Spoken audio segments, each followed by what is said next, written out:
Bonjour tout le monde. Merci de l'invitation. Je vais vous parler de plein de choses, sauf de tout ce que Chantal a dit. Mon approche va être plutôt liée à une prise de conscience, à une réflexion. Puis pour commencer, ça va être un peu interactif aussi, je vais vous inviter à prendre tout de suite une bonne grande gorgée d'eau. Ça sera peut-être la dernière. Ou vous allez en boire beaucoup plus. Ça va avoir un effet ou l'autre sur vous. Mon background, écoutez, je suis un autodidacte de l'industrie aquatique qui a quand même fait ses classes aux États-Unis. Il y a deux universités qui enseignent le traitement d'eau, la construction, l'architecture aquatique, l'histoire de l'eau. Donc, je termine ce week-end à Vegas mon master au niveau de l'industrie. Je vais être le deuxième au Canada. Donc, c'est une passion qui m'habite depuis que je suis tout jeune. J'ai débuté comme sauveteur dans l'industrie. Et puis, à l'âge de 19 ans, j'ai parti mon entreprise d'entretien de piscine. Donc, j'ai fait du service pendant plein d'années. De la rénovation, de la construction, de la consultation, de la recherche et développement scientifique.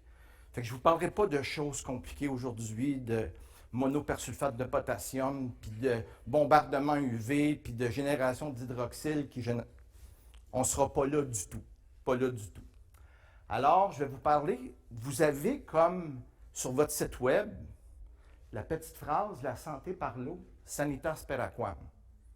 Sommes-nous, puis quand je dis nous, c'est que je travaille en collaboration avec l'industrie, sommes-nous des vecteurs réels de la santé par l'eau? Quels sont ceux qui, dans leur établissement, ont des bassins? OK, bon, parfait, good, excellent. Je pousse la donne un petit peu plus loin. D'où nous vient cette philosophie-là de la santé par l'eau? Il y a un monsieur qui s'appelle Victor Schauberger, un Autrichien, qui était garde forestier, et lui, par ses observations, il a décortiqué l'eau de façon mathématique, qui était à la base des mathématiques de la subdivision de la matière au niveau des fractales.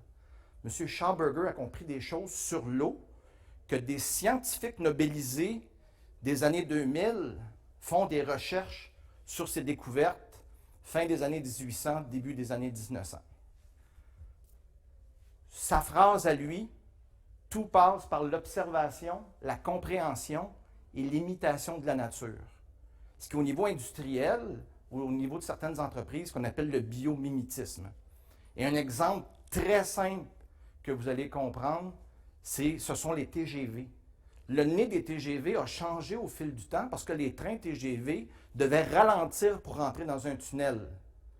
Alors, ils ont dit, qu'est-ce qu'il y a qui fend l'air et qui fend l'eau? Le martin pêcheur, un petit oiseau. Ils se sont mis à l'analyser à très haute vitesse pour voir au ralenti qu'il n'avait aucun déplacement d'air devant son museau et son front. Ils ont analysé sa géométrie et de là est devenu le changement de la forme du nez des TGV. Ce n'est qu'un exemple, des exemples de biomimétisme, mais l'instigateur de cette philosophie-là vient de Victor Schauberger. Fait que je vais vous faire rapidement, parce que moi je ne suis pas ici pour vous vendre des produits et des services, mais je vais quand même juste vous faire un parcours rapide. Je reconnais quelques visages des gens avec qui j'ai collaboré au fil du temps. Je vais vous donner quelques chiffres très intéressants en relation avec l'eau. Et je vais vous parler d'un conseil d'inspiration. Je vais vous faire du name dropping de personnes que je vous inviterai à faire des recherches qui ont des parcours et des histoires de vie qui sont totalement passionnantes au niveau de leur histoire. Alors, au niveau des projets, au fil du temps, j'ai collaboré au Strom de l'île des Sœurs. J'ai collaboré au ce qui était le Baltique, qui est devenu Amerispa Mornites. On a développé, vous voyez un petit peu des 3D, on a développé il y a une vingtaine d'années l'utilisation du 3D pour faire la modélisation mécanico-chimique de nos installations. Donc, ça nous a amené à faciliter lors d'une mobilisation à distance, parce que souvent les projets sont dans le bois, Alors, il faut être bien préparé. Donc, l'utilisation du 3D chez nous est quelque chose qui fait place depuis longtemps. Station Bleue, on a participé aux 2 premières phases du Nordique à Chelsea. D'un point de vue urbain, on a collaboré au Bota Bota, on a travaillé sur la majorité de tous les hôtels Fairmont, le Scandinave-les-Bains, le Manoir des Sables, ici, le Saint-Jude à Montréal, le défunt Ciel Nordique à Saint-Eustache. Donc, ce sont tous des bassins sur lesquels nous avons eu le mandat très conceptuel de travailler sur le design des bassins et le procédé mécanico-chimique de traitement d'eau et aussi la formation du personnel. J'ai en 98 traduit le cours CPO, que je pense qu'au sein de l'association, il y a une obligation. Donc, je suis celui qui était le premier qui a pris le mandat de traduire le cours que j'ai enseigné à plus de 600 personnes à travers le Québec. Mais j'ai arrêté de le donner parce que je le donnais en 4 jours. Le monde dit 4 jours. L'idée, pour moi, c'était pas juste d'avoir un certificat, c'était de comprendre ce qu'on fait. Fait qu'on avait une approche qui était très pédagogique. J'ai eu un père prof de maths et une mère psycho-orthopédagogue enseignante. Fait que j'ai hérité du gène pédagogique. Alors, on a travaillé sur des surfs intérieurs, des centres aquatiques intérieurs. J'ai réglé des problèmes de qualité d'eau, qualité d'air au Bora Bora lors de l'ouverture pour les émanations de trichlorure d'azote. Travaillé sur la piscine à vagues à Bromont. Fait que vous voyez que je joue dans l'eau. Quand les gens me demandent, Joël, tu fais quoi dans la vie? Moi, je dis, je joue dans l'eau. Fait que vous le voyez en image. Dans les dernières années, j'ai été beaucoup appelé à travailler dans l'industrie du très haut de gamme résidentiel. Donc, tout ce qui est débordement, tout ce qui est eau en transition, tout ce qui est wet deck, negative edge, tout ce qui est le son de l'eau, les couleurs de l'eau, bien, on a été amené à travailler avec plusieurs architectes et designers pour créer des ambiances d'eau. Tout ce que vous voyez ici sont tous des projets à débordement qui ont été réalisés pour la plupart dans les 3 dernières années. Quelques chiffres. Pas besoin de les prendre en note, mais ils sont intéressants. On parle de le corps humain. Les gens qui visitent vos installations libèrent 200 millions de micro-organismes au contact de l'eau, de sources organiques, ammoniacales et fécales. 80% de toutes les maladies infectieuses. Ça, je partage ça dans toutes mes conférences. J'ai participé l'année passée à l'émission Piscine de rêve sur vrai. Je le dis pendant l'émission. Mais l'idée, c'est de connaître nos, si on pourrait dire, nos guerriers invisibles. On se bat contre de l'invisible, mais les données intéressantes s'en viennent. Selon le CDC américain, nous transportons en moyenne de 0,14 à 14 grammes de matière fécale de collée aux fesses. Tout dépendamment de notre flexibilité ou de notre âge, ce sont des statistiques du CDC américain. L'eau est le meilleur dilueur de la planète. L'eau a des propriétés qui sont méconnues. C'est le seul produit sur la planète qu'on retrouve en même temps sous forme gazeuse, sous forme liquide et sous forme solide. Donc, l'eau a des propriétés que vous ne connaissez pas encore. Les chiffres intéressants. L'eau qu'on boit, l'eau douce de la planète, correspond à 4300 km3 d'eau. C'est 43 trillions de machin truc de zéro. C'est quand même beaucoup d'eau. Je me plaisais à dire, il y a 15 ans, quand j'enseignais, que l'eau que nous buvons a été bu 7 fois avant nous. Ces chiffres ont changé. J'ai poussé mes recherches en lien avec ça. Aujourd'hui, la consommation d'eau annuelle est de 5000 km3 d'eau. Nous consommons plus d'eau par année. On a déjà un déficit d'eau. Nous puisons dans nos esquerres. On puise à un paquet d'endroits parce que nous avons des consommations qui sont plus grandes. Et nous sommes dans l'industrie aussi des consommateurs d'eau. Fait qu'il ne faut pas l'oublier. Alors, l'eau que vous buvez a été bu l'année passée par quelqu'un d'autre.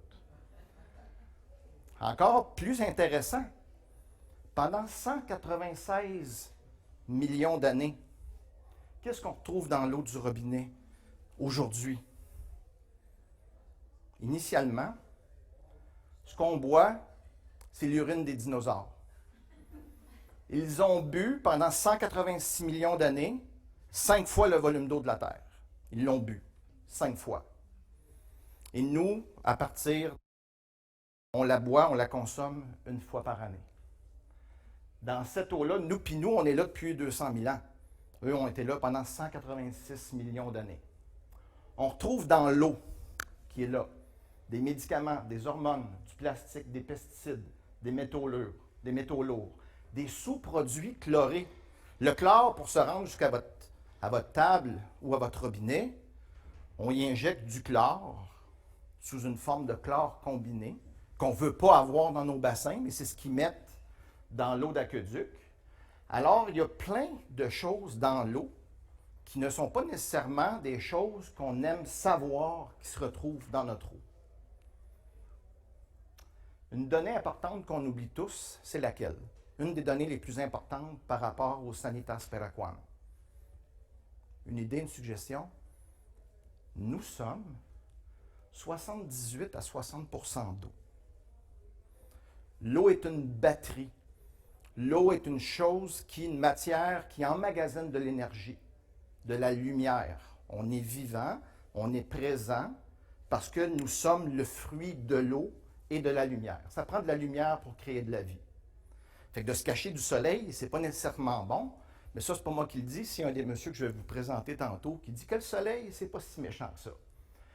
Mais notre relation avec l'eau, on ne le réalise pas à quel point elle est intime et importante. Si vous buvez de l'eau de mauvaise qualité, de faible énergie, elle vous suce votre jus et vous urinez votre énergie. De boire ou de se baigner dans de l'eau qui est énergisée, qui est restructurée. En Europe, on l'entend beaucoup. Régénérescence de l'eau, restructuration de l'eau, sont des choses qu'on entend. Mais ce sont des choses qui sont documentées scientifiquement. Mon conseil d'inspiration de l'eau, je fouine, je fouille, puis ce sont tous des gens qui ont un background complètement différent. Vous avez probablement déjà vu passer sur les internets M. Masaru Emoto, puis qu'on entendait un hymne national, puis on voyait un flocon se former. Mais M. Emoto a fait des études pendant 30 ans sur la structuration moléculaire de l'eau. À quoi l'eau réagit-elle? Quel est le signe d'une eau pure? Peut-on retrouver l'eau à sa condition d'origine comme si elle n'avait jamais été touchée par l'homme? La réponse est oui. Il y a plein de procédés biomimétiques imitant la nature qui permettent aujourd'hui de traiter l'eau pour lui redonner ses propriétés d'origine, qu'on la boive ou qu'on se baigne dedans. Fait que Masaru Emoto, ce qui est intéressant, puis je suis très loin d'être ésotérique, ce que je vais vous dire, ce sont des faits documentés scientifiquement. Quelle fut la conclusion de Masaru Emoto après 30 ans? L'eau qui est devant nous réagit principalement à 2 formes d'énergie de façon très forte dans sa restructuration moléculaire. L'amour et la gratitude. J'essaie pas de vous amener dans une secte, là. C'est les conclusions de ces études. Donc, l'amour et la gratitude. Mais vous allez voir, il y a un fil conducteur. Masaru Emoto a fait des études qu'en présence de certaines musiques, en présence de certaines énergies, vous avez peut-être des animaux à la maison. Quand vous êtes de bonne humeur et vous êtes bien, vous n'avez même pas besoin de le dire à votre animal de compagnie. Il est heureux, il le sent.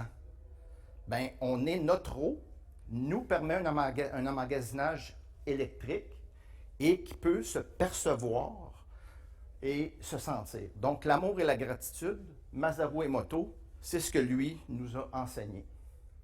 Ah, là, Boris Cyrulnik.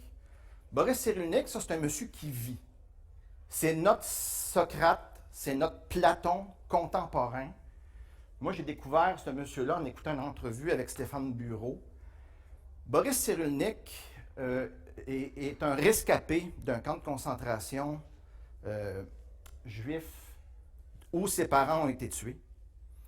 Et lui est devenu philosophe, psychiatre, neurologue, éthiologue. Il a écrit des livres qui sont excessivement durs à lire, mais vous pouvez ouvrir une page et le commencer n'importe où, mais il a fait une étude sur la résilience. Pourquoi, moi, Boris, qui s'est retrouvé dans un camp de concentration, j'ai réussi à faire quelque chose de ma vie et de m'en sortir. Il a fait une étude scientifique sur la résilience. Qu'est-ce qui fait qu'il y a du monde qui s'en sortent et d'autres qui s'en sortent pas? Sa conclusion qui me fait triper le plus, c'est celle qui est liée au cerveau de l'enfant.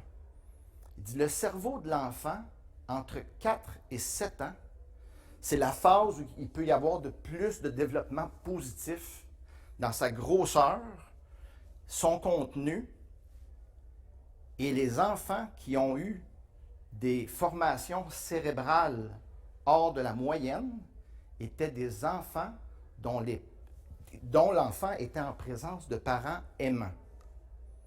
Je vais juste dire ça. Le cerveau de l'enfant entre 4 et 7 ans, c'est 95% d'eau. Lui, il parle de ça. Il parle d'amour des parents, puis il dit que ça contribue, sans y toucher, au développement du cerveau de l'enfant.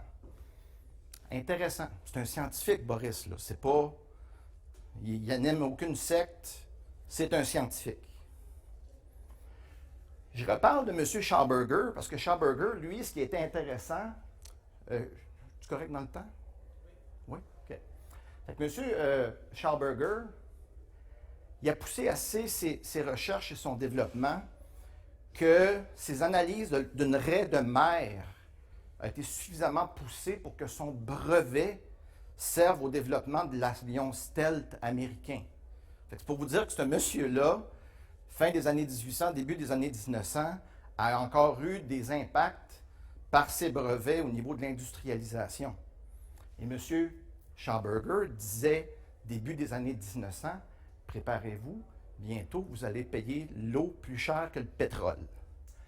C'est pas vrai depuis une couple de mois, mais avant, il y a quelques mois, c'était vrai que l'eau que l'on achète nous coûte très cher.